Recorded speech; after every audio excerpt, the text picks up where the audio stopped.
და ეს წუთია გავრცელდა ბიზნესმენ ბადრი პატარკაციშვილის განცხადება, რომელსაც ახლა მე ჩაგიკითხავთ.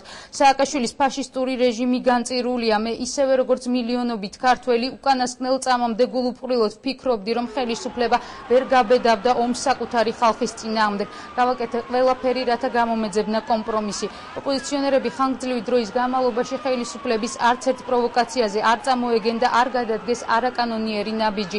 ზუსტად ამან გააცოფა შეშლილი სააკაშვილი, ბოკერია, მერაბიშვილი, ყველა ის, ვინც გვიყვებოდნენ ზღაპრებს თავიანთი დემოკრატიულობის შესახებ.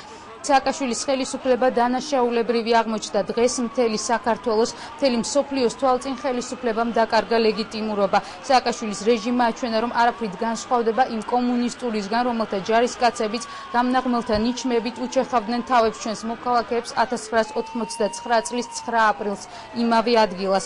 ახლა ჩვენ ვიცით, რომ სააკაშვილის ხელისუფლება ხარჯავს ხალხის ფულს დამსჯელი პოლიციური ბატალიონის და სპეცდანიშნულების დააყოფის აღჭურვაში, რათა შემდგომ ისინი საკუთარ მშიერ შეურაცხყოფილ ხალხს გაუსწორდეს. სწორედ ამიტომ აშფოთებთ ის ადამიანებს, რომლებიც საპირისპიროდ ფულს ჩვენი ქვეყნის ქალაქების კეთილმოწყობაში ხარჯავენ, მაგრამ დანაშაულებრივი ხელისუფლების განსაკუთრებულ გაბოროტებას იმსახურებს ხალხის თავისუფალი ხმა.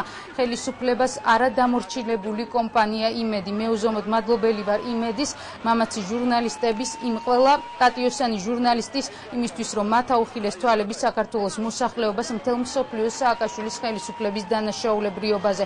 სიმბოლურია, რომ ზუსტად დღეს 7 ნოემბერს ბოლშევიკური პუტჩიდან 90 წლის თავზე საქართველო ახალ ტრაგედიას განიცდის.